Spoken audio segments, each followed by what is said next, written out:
제가 인터넷에서 얼마 전에 사업을 소개하는 글을 하나 읽은 적이 있어요. 아주 긴 글이더라고요. 다 소개는 못하고 제가 그 중에 일부를 발췌해서 여러분들에게 한두 문장 읽어드릴 테니까 어떤 사업을 소개하는 것인지 여러분들 한번 생각해 보시기 바랍니다. 자, 이런 내용이었습니다. 원인 모를 불면증에 시달리고 자식이 잘 안 풀리고 우환과 풍파가 끊이질 않고 인생이 무척이나 안 풀리고 다 되는 것 같다가 결국에 어긋나고. 자, 이게 무슨 사업을 설명하려는 내용일 것 같아요? 점쟁이? 비슷합니다. 또 이게 수맥 풍수 전문가가 이게 집터가 안 좋으면 이런 증상이 나온답니다. 그래서 자기를 찾아오면 좋은 집터를 알려준다고 합니다. 글로 가면 안 되고 주님께 가야 됩니다. 근데 집터라는 게 그렇게 중요하다는 거예요. 옛날부터 집터가 좋아야 된다. 그래가지고 집터를 잘 잡아야 그 가문이 잘 된다, 이런 소리를 합니다. 그러면서 제가 일부를 발췌했지 진짜 전부 다 말하면은요, 여러분들 다 한 10가지는 걸릴 겁니다. 다 이사 가셔야 될 거예요. 안 걸리는 사람이 없어. 그 정도로 뭐 집터가 잘못돼서 문제가 많다라고 이야기를 합니다. 대한민국 대통령이 살던 집, 그럼 우리는 당연히 그냥 청와대 이렇게 알았습니다. 요즘에 청와대라 그러면 안 됩니다. 청와대는 공무원이고 우리들이 구경 가는 데고 대통령은 다른 데 나가서 한남동에 사신답니다. 왜? 어떤 도인이 거기 청와대 집터가 안 좋다고 글로 가면은 큰일 난다고 그래가지고 아예 안 들어가 대통령이죠. 에베소서는 이 집터에 대한 이야기를 말해주고 있습니다. 교회의 터가 좋아야 된다. 가정의 터가 좋아야 된다. 진짜 행복을 주는 집터 어떻게 할 거냐, 어디에다 세울 거냐, 이게 바로 에베소서가 주는 메시지입니다. 오늘 본문에서는 특별히 아내와 남편이 어떻게 역할을 해서 하나님이 주신 가정 설계도대로 가정을 만들겠는가에 대한 이야기입니다. 성경에 보면 하나님께서 정하신 3개의 인스티튜션이 있습니다. 하나님께서 정하신 첫 번째, 국가가 있습니다. 두 번째, 교회가 있습니다. 세 번째, 가정이 있습니다. 이것은 하나님이 이 땅에 주신 공동체의 3가지의 제도들입니다. 특별히 교회와 가정은 동전의 양면처럼 뗄래야 뗄 수가 없습니다. 여러분들도 지금 한 가정이면서 또 한 교회로서 이곳에 앉아 계시는 것과 같습니다. 특별히 가정이 교회가 되고 교회가 가정이 되는 이유는 공통의 집터를 사용하고 있고 공통의 설계도를 함께 사용하기 때문에 그렇습니다. 근본이 같다는 이야기입니다. 오늘 본문 32절에도 보면 아내와 남편에 대한 이야기를 쭉 하던 가운데 이 비밀이 크도다. 나는 그리스도와 교회에 대하여 말하노라라고 하고 있어요. 가정에 대해서 말을 하다가 이것은 교회에 대해서 하는 말이다라고 하면서 그게 바로 비밀이다. 다시 말해서 가정을 위하여 주신 말씀, 교회를 위하여 주시는 말씀은 같다라는 것이죠. 남녀가 함께 결혼해서 한 집에서 가정을 이루고 산다는 것, 성경에 등장하는 첫 번째 이야기입니다. 또 성경이 끝나는 요한계시록의 마지막 새하늘과 새 땅의 새 예루살렘은 이 땅의 교회인 그리스도의 신부와 어린 양 그리스도가 결혼해서 영원히 함께 살아가는 하니문 하우스가 바로 뉴 제루살렘, 하늘로부터 내려온 예루살렘 성입니다. 이렇게 성경은 결혼으로 시작해서 결혼잔치로 마치는 내용을 우리가 볼 수가 있습니다. 그만큼 결혼과 가정이라는 것은 창조주 하나님께서 중요하게 보시는 제도입니다. 하나님이 이렇게 중요하게 결혼에 대한 생각을 가지고 계시다면 무책임하게 내버려 둔 것이 아니라 하나님에게는 이 결혼에 대한 가장 행복하고 하나님의 뜻에 맞는 가정을 세우기 위한 설계도를 준비해 놓으셨을 것이다. 하나님이 뭔가 디자인을 해 놓으신 플랜이 있으실 것이다. 그게 바로 성경에 기록된 말씀인 것이죠. 그래서 그 성경 말씀을 잘 보면 어떻게 하면 행복한 결혼 생활이 될 수 있을까? 어떻게 하면 자녀를 잘 양육할 수 있을까에 대한 모든 매뉴얼의 내용이 거기에 다 나오는 것입니다. 그래서 우리는 잘 되는 집, 잘 되는 가정을 세우기 위해서는 성경의 말씀에 우리의 귀를 기울여야 하고 그 말씀에 순종해야 하는 것이죠. 그런데 문제가 많은 그리스도인들이 가정을 이루는 이 일에 있어서만큼은 하나님의 설계도가 따로 있다는 사실에 대해서 잘 모릅니다. 그냥 결혼해서 사는 거는 세상 사람들이 하는 방식과 문화와 풍조를 그대로 그리스도인들도 하고 있습니다. 여러분, 왜 그리스도인 보고 다른 그리스도인과 결혼을 하라고 하겠습니까? 왜 믿지 않는 자와 결혼하는 것을 반대하겠습니까? 왜냐하면 그리스도인의 가정이라는 게 따로 있기 때문에 그리스도를 모르는 사람과 가정을 이루기가 굉장히 어렵기 때문에 그런 것입니다. 그냥 세상 가정을 만드는 거는 상관없습니다. 그냥 세상 사람들이 만나서 사는 것처럼 살면 됩니다. 그러나 성경에는 하나님이 디자인하신 그리스도인들의 가정의 설계도가 따로 있습니다. 우리가 이것을 잘 알아야 하는 것이죠. 이 하나님의 설계도에 따르지 않고 세상 사람들이 만나서 사는 것 방식으로 살게 되면 세상 사람들의 가정이 흔들릴 때 그리스도인들의 가정도 흔들리고, 세상 사람의 가정이 무너질 때 그리스도인들의 가정도 똑같이 무너집니다. 차이점이 없습니다. 지금도 세계 도처에서 크고 작은 지진 때문에 많은 집들이 무너지고 있는데, 물리적인 집들은 무너지면 보험 타고 다시 더 이쁘게 지면 됩니다. 그러나 진짜 부부간의 관계, 부모와 자녀와의 관계, 이 하우스 홀드가 무너지는 거, 패밀리가 무너지는 거는 이건 정말 회복하기가 어렵습니다. 그런데 전 세계적으로 정말 무섭게 이 패밀리들이 무너지는 지진이 일어나고 있습니다. 정말 거대한 문화적인 시대적인 흔들림입니다. 오늘날 너무나 많은 결혼들이 불행으로 가기 때문에 그것을 바라보는 우리의 자녀들이나 젊은이들은 결혼이 과연 행복을 위하여 하는 것인가에 대해서 질문하지 않을 수가 없는 것. 우리 엄마 아빠 보니까 하나도 안 행복하다. 내가 왜 저기를 또 가야 되나? 그렇죠? 결국 우리 자녀들이 비혼주의로 빠진다든지 아니면 결혼을 하고도 자식 때문에 고통받는 것 때문에 우린 자식을 낳지 말자, 이런 식으로 또 가는 것입니다. 이런 것들은 다 창조주 하나님이 디자인하신 것에 역행하는 시대적 풍조입니다. 창조주 하나님이 결혼과 가정을 디자인하신 건 그것이 우리에게 행복이기 때문에 디자인해 주신 것입니다. 그렇게 하면 우리의 삶을 2배로 더 행복하게, 더 풍성하게 살 수 있기 때문에 남자와 여자를 따로 다르게 만드시고 연합하여 한 몸이 되게 해주신 것입니다. 그리고 땅에 번성하여 충만하라고 하신 것인데, 그런데 결혼을 보면 불안하고 안 하고 싶고 자녀도 안 낳고 싶다면 이건 하나님이 만드신 창조 제도에 있어서 심각한 도전이 아닐 수가 없습니다. 우리가 하나님의 설계도대로만 순종하며 잘 알고 따른다면 분명히 행복한 가정, 어떠한 위기에도 넘어지지 않는 가정을 만들 수가 있습니다.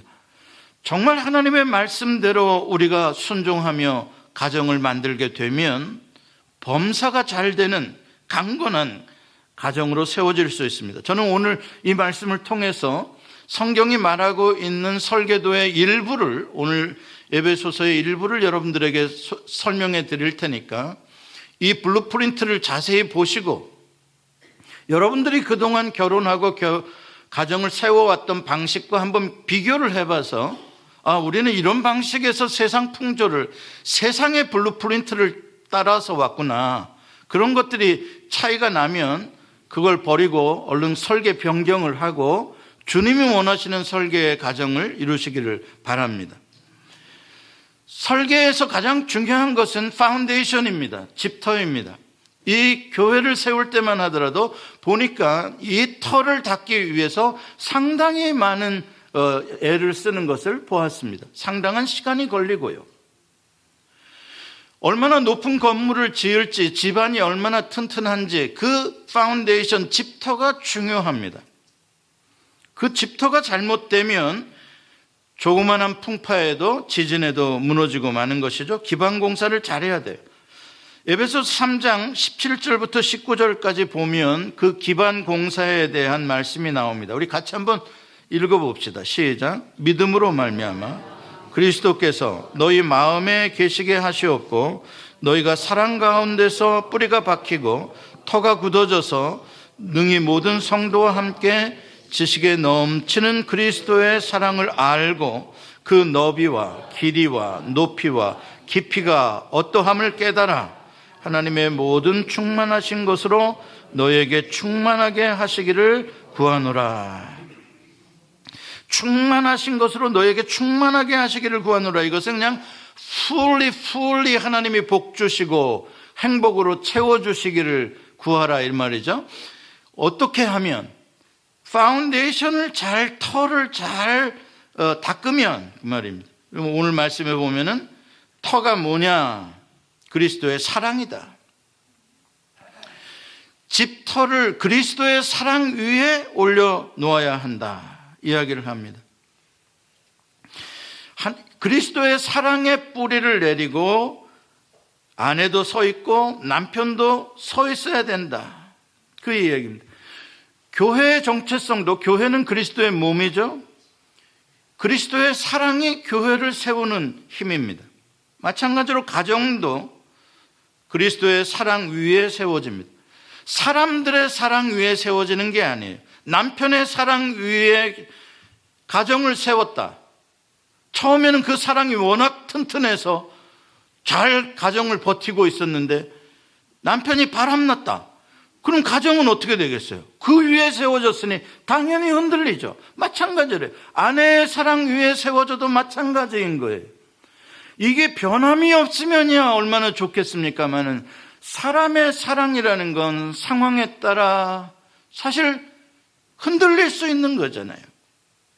세상 사람들은 당신의 사랑, 나의 사랑의 가정을 세웁시다이지만 그리스도인들의 결혼은 나의 사랑도 아니요 당신의 사랑도 아니요 오직 그리스도의 사랑 위에 세우는 겁니다.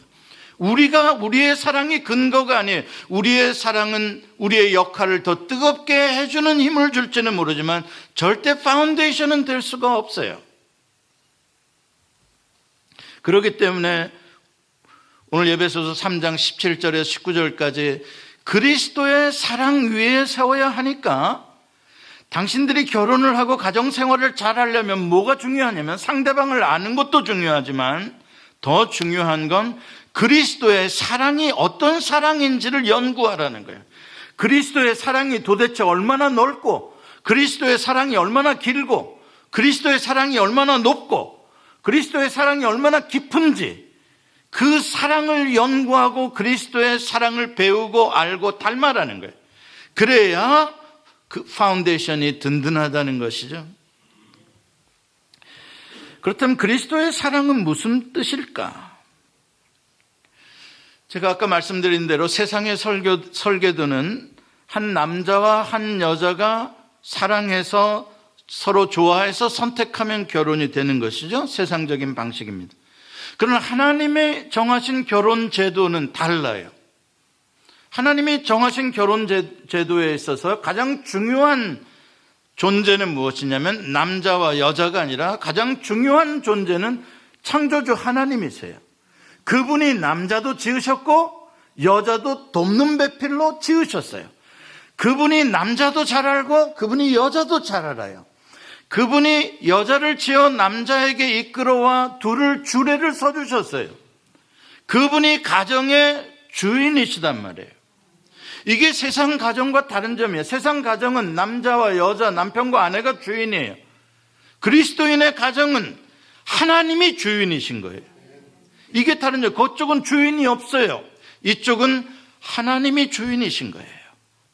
그게 하나님이 세워주신 결혼 제도, 그리스도의 사랑의 터 위에 세우는 거예요. 그 다음에 그리스도의 사랑의 터가 독특한 점은 뭐냐? 두 번째 뜻은 뭐냐? 영원한 사랑이라는 거예요. 아까 제가 말씀드렸잖아요. 남편의 사랑 위에 아내의 사랑 위에 세우면 사랑이 흔들리면 집안도 흔들리는 거예요. 그러나 그리스도의 사랑은 흔들리지도 않고 변하지도 않는 사랑이에요. 어떻게 할 수 있냐? 십자가로 증명을 했어요. 그 사랑을 확증한 사랑이에요.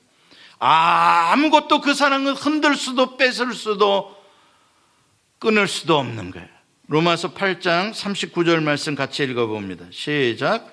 높음이나 깊음이나 다른 어떤 피조물이라도 우리를 우리 주 그리스도 예수 안에 있는 하나님의 사랑에서 끊을 수 없으리라. 아멘. 이 사랑이 남편도 묶고 아내도 묶어주는 거예요. 그러니까 세상 사람들은 그들의 가정은 남편과 아내의 사랑이 서로를 묶고 있어요. 남편과 아내의 사랑이. 남편의 사랑이 풀어지면 불안하죠. 아내의 사랑이 풀어져도 불안하고 둘 다 풀어지면 끝나는 거예요. 그러나 그리스도인의 가정은 그리스도 안에서의 하나님의 성부, 성자, 성령 삼중의 사랑이 그 두 남편과 아내를 묶어주고 있는 거예요. 그렇기 때문에 남편의 사랑이 흔들리고 아내의 사랑이 흔들려도 그 그리스도의 사랑이 붙잡아주는 그 능력이 있기 때문에 어떤 상황에서도 안전하다라는 믿음을 가질 수가 있는 것입니다. 그러므로 여러분들이 사시다가 아내와 남편의 관계가 굉장히 힘들어지고 자녀와의 관계도 힘들어지고 어떻게 회복해야 될지를 잘 모르겠다라고 한다면, 물론 만나서 대화하는 것도 좋지만 더 중요한 건 성경의 원리대로, 아내는 아내대로 남편은 남편대로 각각 그리스도의 사랑에 대해서 또 공부해야 돼요. 그리스도의 사랑의 주유소에 가서 그리스도의 사랑의 가솔린을 다시 공급받아야 돼요. 내 사랑은 다 고갈되었습니다. 주님의 사랑으로 나를 채워주십시오. 그래서 그리스도의 사랑으로 돌아가야 그 모든 갈등이 화해가 될 수가 있고 치유가 될 수가 있는 거예요. 그리스도의 사랑은 나를 위하여 자기를 버리신 사랑이에요. 여러분, 사실 우리가 결혼하는 목적도 당신을 위해 나를 내어주겠다고 하기 위해서 결혼을 한 거 아닙니까? 자신이 없어지네. 당신의 행복을 위해서 나를 다 드리겠습니다 라고 해서 결혼하신 거 맞지요? 자신이 없어지지. 이게 어려워. 제가 가끔 이 주례하느라고 청년들을 이렇게 카운셀링을 하다 보면 은근히 이 모습마가 이 처녀한테 바라는 게 많아. 또 이쪽 신부 쪽도 신랑 측한테 바라는 게 많아. 은근히. 제가 지난 목요일 날 뉴스 나온 거 하나 봤어요. 예, 중국 상하이에 사는 40대 여자 의사가 남편을 공개 구원하는 데 11가지의 조건을 제시한 게 신문에 나왔습니다. 키는 180 이상이어야 되고 콧날은 날카로워야 되고 1억 9천짜리의 자가용은 있어야 되며 세금 떼고 1억 9천은 1년에 벌어야 되며 또 뭐가 나오더라? 시아버지 시어머니를 모실 필요 없이 그분들은 자기 연금으로 먹고 살만 해야 되며 상하이에 방 3칸짜리 최소한 아파트는 있어야 되며 아이고 그만합시다. 장가가기 너무 어렵겠어요. 요즘에 결혼이라고 하는 것들이 자꾸 뭔가를 상대방에게 기대를 하는 거예요. 이게 문제인 거죠. 그리스도인의 결혼은 전혀 그게 아닌 거예요. 내가 당신을 위해 나를 다 내어주는 것이 행복하기 때문에 나는 당신과 결혼하고 싶다. 아멘이 안 나오잖아요. 이게 될 말이냐고, 이게 될 말이냐고. 내가 당신을 위해 밤낮으로 밥상을 차리고 밤낮으로 설거지를 하고 내가 청소를 하며 사는 게 나는 행복하기 때문에 나는 당신과 결혼하겠다. 이상신 집사님 아멘 한번 해보셔. 아멘이 나오냐고 그게. 근데 이게 결혼의 본질이라는 거예요. 그러니까 어떻게 해야 행복하냐면 나를 다 당신을 위해 희생해도 나는 행복하겠다. 그게 결혼의 조건이기 때문에 거죠. 예수님이 십자가를 지시면서 행복하신 거죠. 똑같은 거예요. 나를 사랑하기 때문에 십자가의 고통을 지나면서도 행복하신 거예요. 오늘 본문에서 아내에게 주시는 말씀, 남편에게 주시는 말씀 다 그리스도께서 하신 것을 본받으라고 하는 거예요. 아내가 남편에게 복종하는 것, 그리스도께서 성부 하나님께 복종하는 것을 본받는 거예요. 남편이 아내를 위해서 희생하고 교회를 위해서 자기 몸을 내어준 것, 그렇죠? 그리스도께서 하신 거예요. 똑같이 하신 거예요. 그러니까 둘 다, 남편은 남편대로 아내는 아내대로 그리스도의 사랑을 다 양쪽에서 본받는 거예요. 동일하게. 복종이라는 단어가 맨 앞에 여러 번 나오는데, 복종이라는 단어는 NIV로 submit이라고 나와요. submit. 번역을 잘한 단어예요. submit이라는 영어는 obey라는 영어와는 전혀 다른 단어입니다. 6장에 보면은 상전들에게 이 servant 종들이 해야 되는 일이 있는데 그것은 obey하라, 순종하라라고 나와요. 그러나 아내들은 남편들에게 obey하가 아니라 submit하라라고 하고 있어요. 이 submit이라는 단어의 헬라어 원어를 보면은 뭐로 되어 있냐면 후포타소라는 단어인데, 후포라는 단어와 타소라는 단어가 합성되어진 거예요. 후포의 뜻은 under, 어디 아래의 뜻이고, 타소라는 건 arrangement를 뜻하는 거예요. 정리하다, 정돈하다, 정렬하다 이런 것들. 그럼 아래쪽에 정렬하다라는 뜻이에요. 무슨 말이냐면은 계급별로 쫙 도열을 합니다.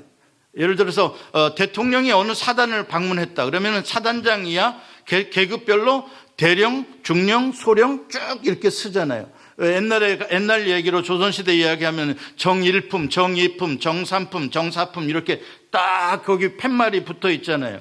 거기에 도열을 하듯이. 그런데 낮은 자리에 내가 가서 서는 거, 내 포지션을 잡는 거, 그걸 후포타소라고 하는 단어예요. 이건 무슨 뜻이냐면 공동체를 이루기 위해서 질서가 필요한데 자발적이라는 말이 중요해요. 자발적으로 나는 높은 데 가서 내 역할을 하려고 하지 않고 나는 낮은 데 가서 내 역할을 하고 싶다. 그런 사람을 말하는 거예요. 나는 보이지 않는 곳에 가서 나는 허드렛 일을 하는 게 나는 좋아. 드러나는 일, 멋있는 일 하는 사람이나 허드렛 일을 하는 사람이나 인격적인 차이가 없어요. 동등해요. 그러나 자발적으로 자기를 낮추는 사람, 그게 바로 복종이라는 뜻입니다. 하나님께서 추구하시는 공동체는 근본적으로 동등한 사회예요. 누가 더 높고 낮음이 없어요. 명령체계가 아니에요. 성부, 성자, 성령이 높고 낮음이 있습니까? 아니에요. 성부, 성자, 성령은 동등하신 분이에요. 동일하신 하나님이에요. 그런데도 하시는 역할에 의해서 하나님의 공동체를 위해서 성자 예수님은 성부 하나님 밑에 후포타소 하시고 성령 하나님은 성부, 성자 밑에 후포타소 하심으로 각각의 역할을 감당하여 하나님의 공동체의 질서와 사역을 하며 세워가는 것이죠. 똑같다는 거예요. 교회도 그렇고, 교회가 목사가 높은 사람입니까? 장도가 그 다음입니까? 교회는 전혀 그런 게 아니에요. 역할이 다를 뿐인 거죠. 하나님께서 가정을 세우실 때 정해주신 제도가 있어요.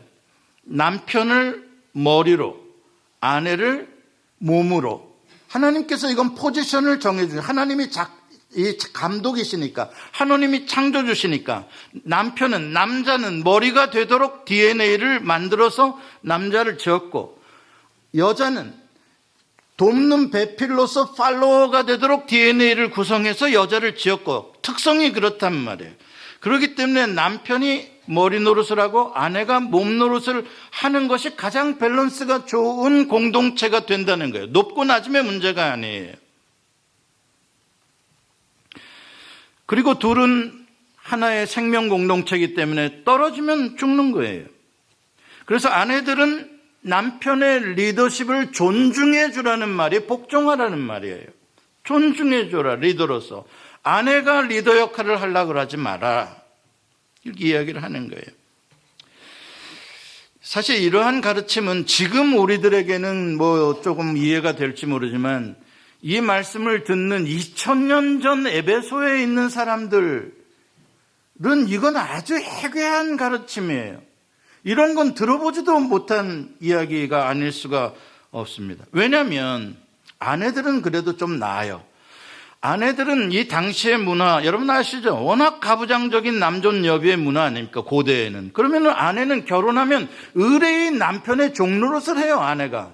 다 복종, 뭐 서브 및 아니라 오베이까지 다 해야 되는 거예요. 그럴 줄 알고 결혼해요. 고대에는요. 그러니까 오히려 여기서 그 아내를 종처럼 여기지 말고 동등하나 역할만 다른 거다라고 아내를 가르치는 건 굉장한 개혁적인 놀라운 이야기가 아닐 수가 없어요. 왜냐하면 그 당시는 아내를 사람 취급도 안 하고 자기 소유 재산으로 했잖아요. 두 사람만 증인 세우면 이혼 증서를 그냥 발부할 수가 있었어요. 그래서 어떤 사람들은 보통 12번 이혼도 하고요. 그 아내를 12번 갈아치기도 하고요. 제일 많은 사람이 한 24번 갈아치기도 했더니 1년에 한 번씩만 아내를 바꿔도 24년 동안 바꾼 거예요. 그 아내는 여성들은 너무 억울해지는 거예요. 여성들은 막 어떤 인권이 없어요. 자기를 보호해줄 사회적인 법이 그 시대에 아내를 남편과 동등하며 역할만 다른 것이다라고 표현하는 거, 이거 진짜 페미니즘 중에 페미니즘이죠. 여러분, 교회 사람들이 자꾸 페미니즘 욕하는데 욕하지 마세요. 하나님은 약자들, 그동안 전통으로나 문화로나 법으로나 보호받지 못한 자들을 하나님은 세워주기를 원하시는 거예요. 물론 지금은 여성들이 너무 세서 좀. 그런데 더 놀라운 건 여성들에게, 아내들에게 준 가르침보다 더 놀라운 건 남편들에게 주는 가르침이에요. 아내들에게 가르치는 건 몇 절입니까? 3절. 남편들에게 주시는 말씀은 25절부터 33절까지 3배가 더 많아요. 그러니까 이 본문의 포커스는 누구에게 주로 맞춰져 있다? 남성에게 맞춰져 있다. 남성들을 긴장하세요. 이 구절을 그 당시에 남편들이 읽었다면 기절할 노릇이에요. 이런 편지 불태워라 그럴 거예요. 누가 못 보게. 말도 안 되는 회개 망측한 것을 가지고 왔다고. 여러분 생각해, 남편은 결혼하면 아내가 다 시중 들어줘, 물 떠와, 밥 해줘, 시키는 대로 아내가 다 해주는. 아내는 그냥 계속 희생만 해. 남편은 그냥 다 받아만 먹는 거예요. 와. 그런데 오늘 이 본문에 보면은 거꾸로야. 남편이 다 해줘야 되는 거예요. 아내를 깨끗하게 해주고, 아내를 순결하게 해주고, 아내의 주름살이 생기면 안 된다는 거야. 성경에 써있냐고? 써있어요. 거기 보세요. 네, 가르쳐 드릴게요. 진짜예요. 27절 보세요. 자기 앞에 영광스러운 교회로 세우사 티나 주름 잡힌 것이나 이런 것이 없이, 할렐루야, 아내의 얼굴에 티가 생기거나 주름 잡힌 것 생기게 없게 하라는 게 남편의 준 의무예요. 빨리 오늘 미용하러 닭 보내셔요. 나 때문에 주름 생기고 티 생기고 안 돼. 그렇게 못하게 하라는 거예요. 주님이 그렇게 교회를 애지중지하셨다는 거예요. 교회를 그렇게 해줘라. 돌봐줘라. 예쁘게 해라. 영광스럽게 해줘라. 성경의 말씀이에요. 그게 남편의 역할이라고 하는 말인 거예요. 다시 말해서 남편은 물론 좀 힘들겠지만 잘 들어보세요. 아내를 정말로 나를 희생해서 아내를 꽃피운다고 생각하세요. 여보, 나는 당신의 거름입니다. 내가 녹아져 당신을 꽃피우리다. 이 이야기를 하자는 거죠. 우리 선조 집사님 남편 데려오세요. 그런데 아직까지도 간이 배 밖으로 나온 남편들이 덜어 있어요. 시대가 어떻게 변했는지도 모르고 성경이 어떻게 쓰였는지도 모르는 남편. 자기가 돈 좀 벌어온다고 자기가 나가서 좀 돈 좀 벌어온다고 자기 와이프와 자기 애들이 뭐 자기 밑에서 뭐 얻어먹고 사는 종인 줄 알고 뭐 아빠 왔는데 인사 안 하냐? 돈 벌어 왔는데. 이거 언제적에 하던 거냐면 원시 시대에 있잖아요. 원시 시대에 나가가지고 남편들이 창으로 멧돼지 잡아가지고 어깨에 미고 와가지고 야 내가 미국 사냥감 잡아왔는데 인사 안 하냐? 이 소리랑 똑같은 거예요. 이거는 아주 미개한 거죠. 그게 아니라 그게 당신의 롤이야. 그게 당신의 임무야. 그게 당신의 책임이야. 그걸 못하면 오히려 부끄러운 거고 하면 당연한 거지. 당신이 돈 벌어왔다고 자랑해? 그럼 아내들은 바로 이야기해서 나 설거지한 거 자랑할 거야? 나 아내들 자랑할 건 한두 가지가 아니에요. 그렇게 따지면. 역할은 자랑하는 게 아니에요. 마땅히 해야 할 일을 하는 것 뿐이에요. 이게 질서의 공동체입니다. 질서는 절대 누가 잘못했다고 손가락질하는 게 아니라 내가 맡은 일만 잘하면 되는 거예요. 저 사람이 잘못하면 저 파트가 잘못하면 긍휼히 여기고 잘할 수 있도록 돌봐주면 돼요. 예를 들어서 다리가 지금 아프다 그러면은 다리 몫을 좀 감당해 주면 되는 거예요. 너 왜 다리가 아프냐 하면 안 되는 거죠. 그러면은 망하는 거예요. 교회도 마찬가지고 모든 하나님이 세우신 공동체는 강한 지체는 약한 지체를 돌보라고 하나님께서 힘을 주신 거예요. 사랑하는 성도 여러분, 이런 가정이 무슨 일을 하든지 잘 됩니다. 옛말에도 가화만사성이라고 했습니다. 자랑하고 서로 문제 생겼다고 네 탓이야 내 탓이야 그건 가정이 안 됩니다. 항상 어려움이 올 때 위기가 오는 게 다 누구 탓하기 때문에 그런 겁니다. 그런 게 아니라 오히려 긍휼히 여겨주고 남편이 실직을 하고 한 10년간 못 다닌다고 집에 있다고 하더라도 여보 식사하세요. 삼시세끼 차려주고. 아멘 좀 해보세요 아내들. 그래야 잘 먹고 나가서 11년째는 또 일을 할 수 있지 않겠습니까? 이렇게 항상 서로의 연약함을 돌봐주고 격려해주고 이런 가정이 그리스도의 사랑의 터 위에 세워진 가정이 어떠한 상황에서도 견고하고 그렇죠? 여러분들 모두 그런 행복한 가정 이루시길 바랍니다. 기도하시겠습니다.